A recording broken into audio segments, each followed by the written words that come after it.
নমস্কাৰ আমি আচলতে আমি আহিছিলো ইলেকশ্যনৰ আগতে যেতিয়া এই অঞ্চলটোলৈ আহিছিলো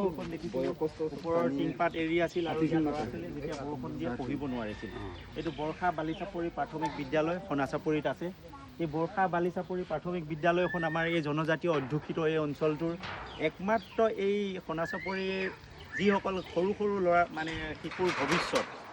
এই বিদ্যালয়খনে গঢ়ে আৰু আমি কৈছিলোঁ যে এই বিদ্যালয়খন অন্ততঃ চৰকাৰে চকু দিব লাগে আৰু এই বিদ্যালয়খন ভালদৰে বনাই দিব লাগে যাতে আমাৰ জনজাতীয় মানুহখিনি আমাৰ ল'ৰা ছোৱালীখিনিয়ে এটা সময়ত পঢ়ি শুনি এই অঞ্চলটোৰ নাম যাতে উজ্বলাব পাৰে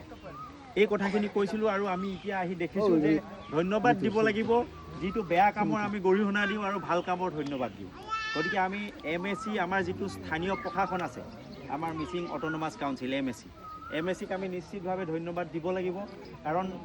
অৱশেষত চৰকাৰৰ চকু নপৰিলেও ইয়াৰ স্থায়ী যিটো প্ৰশাসন MSC দৃষ্টিগোচৰ হৈছে এই বিদ্যালয়খন বৰ্তমান ধুনীয়াকৈ ইয়াত ফাউণ্ডেশ্যন দেখিছোঁ বনাইছে আমাৰ লোকেল মানুহে ধুনীয়াকৈ বিদ্যালয়খন বনাই আছে আৰু এটা দিনত খুব সুন্দৰ এখন আদৰ্শ বিদ্যালয় হিচাপে এখন গঢ়ি উঠিব আমাৰ ল'ৰা ছোৱালীবিলাকে সুন্দৰ ইয়াত শিক্ষা গ্ৰহণ কৰিবৰ কাৰণে সক্ষম হ'ব আৰু তাৰ সমান্তৰালভাৱে এই ল'ৰা ছোৱালীবিলাকক শিক্ষা দিয়া যিসকল শিক্ষাগুৰু আছে এই শিক্ষাগুৰুসকলেও নিশ্চিতভাৱে ল'ৰা ছোৱালীক পঢ়াই ভাল পাব আৰু এনেদৰে এই কামবিলাক যাতে চৰকাৰে মানে চকু দিয়ে তাৰ কাৰণে পুনৰবাৰ আমি অনুৰোধ জনাম MSCৰ পৰমানন্দ চাৰিঙীয়া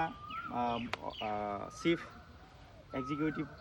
পৰমানন্দ চাৰিঙীয়া দেৱকো আমি ধন্যবাদ জ্ঞাপন কৰিছোঁ ইয়াত আহিছোঁ মানুহে কৈছে আৰু এটা কথা মই গাড়ীখন ৰাস্তাৰ একদম মেইন ৰাস্তাতে থৈ আহিব লগা হৈছে এই খনাচাপৰিলৈ মই গাড়ী আনিব পৰা নাই কাৰণ ৰাস্তাটোৰ মাজত ডাঙৰ ডাঙৰ গাঁত আৰু বোকা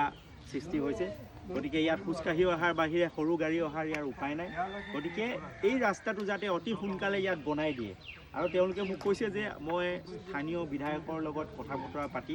এই ৰাস্তাটোৰ কথা উপস্থাপন কৰিব কৈছে আমি পৰাপক্ষত যিমানখিনি পাৰোঁ মানুহৰ সুবিধাৰ কাৰণে এই কামখিনি কৰিবৰ কাৰণে আমি চেষ্টা কৰিম আৰু আশা কৰিম এই বছৰতে এই খনাচাপৰি গাঁৱৰ ৰাস্তাটো এইফালে বান্দৰকটালৈকে যায় নেকি এইফালে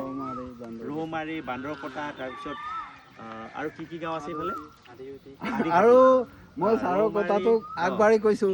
আমাৰ ছাৰৰ বহুত মূল্যৱান হৈ গ'ল ইয়াত আহি ভিডিঅ'টো বনালোঁ কম দিনৰ ভিতৰতে স্কুলৰ বিল্ডিং কাৰণ আহিলে এই আদিউতিটো আমি ভিডিঅ' কৰিলোঁ ন ছাৰ কম দিনৰ ভিতৰতে তাত 2-3 ট্ৰেক্টৰ হ'লেও ইলৰ ৰাস্তা হৈ আছে গতিকে আমিতো সেইটো বুলি ভবা নাই যেনেকা মানে কথা হ'ল কি আমাৰ এই ভিতৰুৱা অঞ্চলবিলাকৰ প্ৰশাসনৰ চকু বা স্থানীয় যিবিলাক ইয়াৰ বিষয়ববীয়া আছে তেওঁলোকৰ চকু নপৰে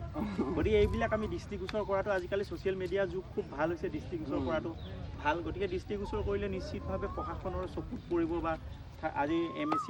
মানে স্কুলখন বনাইছে আমি দাবী জনাইছোঁ ছ'চিয়েল মিডিয়াৰ জৰিয়তে মই ক'বলৈ যোৱা নাই যে আমাৰ ভিডিঅ' দেখিয়ে তেওঁলোকে বনাইছে এইটো কথা ক'বলৈ যোৱা নাই কিন্তু কথা হ'ল কি আমি দৃষ্টিগোচৰ কৰিছোঁ হয়তো সেইটো দেখিও তেওঁলোকে আহিব পাৰে